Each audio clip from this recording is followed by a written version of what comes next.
संवाद दौऱ्यानिमित्त शेतकऱ्यांना मार्गदर्शन अतुल म्हात्रे सर यांचे।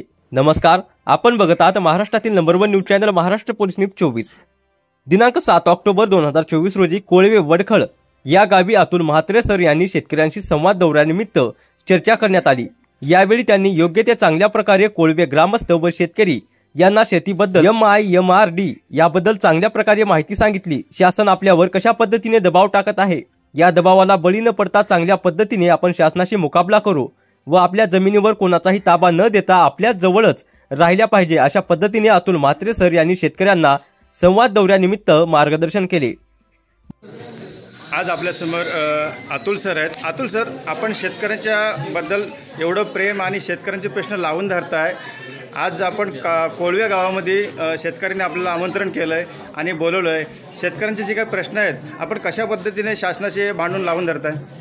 आपण जनविकास जनसंवाद दौऱ्याच्या निमित्ताने कोळवे बेनीघाट गावामध्ये आज इथे चर्चासत्र आयोजित केलं होतं। या चर्चेमध्ये शेतकऱ्यांसोबत ग्रामस्थांसोबत संवाद साधत असताना आपल्याला अनेक प्रश्न जे त्यांनी मांडले, ज्याच्यामध्ये आत्ता आलेला MMRDA प्रकल्प असेल, JSWच्या आजूबाजूचा MIDCचा प्रकल्प असेल, त्याचबरोबरीने मल्टीमॉडल कॉरिडोर आहे, सेसचे प्रलंबित विषय आहेत, इथल्या ह्या गावांचे बंदिस्तीचे देखील विषय, त्या सगळ्या विषयांवरती चर्चा करत असताना आपण विविध ठिकाणी विविध भूमिका काय घेणार आहोत याच्याबद्दलची माहिती ग्रामस्थांना दिली।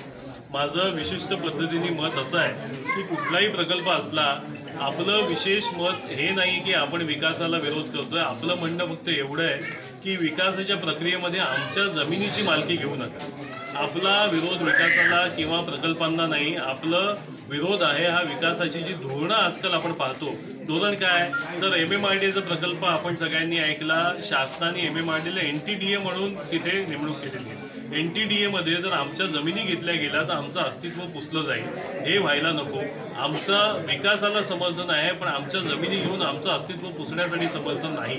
आम्हाला विकासामध्ये आमचा समाज, आमचा स्थानिक, आमचा शेतकरी, आमचा भूमिपुत्र, आमचा युवक कुठेतरी प्रबळ झाला पाहिजे, ह्या पद्धतीची मागणी आमची राहणार आहे। त्याच प्रकारे MIDC प्रकल्पामध्ये देखील जर कारखान्यांसाठी आमच्या जमिनी घेतल्या जाणार असतील तर या जमिनी घेतल्या जात असताना 2013चा जो लँड ॲक्विजिशनचा कायदा आहे, ज्याच्यामध्ये जमिनीचे भाव तसंच 20% विकसित भूखंड आणि नोकऱ्यांमध्ये आमच्या युवकांना, आमच्या स्थानिकांना, ज्यांना PAP म्हणून ओळखलं जाणार आहे, त्यांना रोजगार हा मिळालाच पाहिजे, हा आमचा आग्रह असणार आहे। इथे येणारा मल्टीमॉडल कॉरिडोर असू द्या, इथे येणारा गेलचा प्रकल्प असू द्या, याच्यामध्ये शेतकऱ्यांसाठी सुयोग्य भूमिका असणं ही आमची प्राथमिकता असणार आहे आणि त्या पद्धतीने आम्ही येत्या काळामध्ये काम करणार आहोत। संघटित राहून सर्व ग्रामस्थ, सर्व शेतकरी, इथला संपूर्ण समाज एकत्रितपणे या विकासाच्या प्रक्रियेमध्ये स्वतःचं स्थान निर्माण करणार आहे। धन्यवाद। ओके। महाराष्ट्र पोलीस न्यूज 24 साठी रायगड जिल्हा प्रतिनिधी संजय गायकवाड। अशाच नवीन अपडेट जाणून घेण्यासाठी आता सबस्क्राइब करा महाराष्ट्र पोलीस न्यूज 24 या न्यूज चॅनलला। व्हिडिओ आवडला असेल तर लाईक, शेअर आणि कमेंट करायला विसरू नका। धन्यवाद।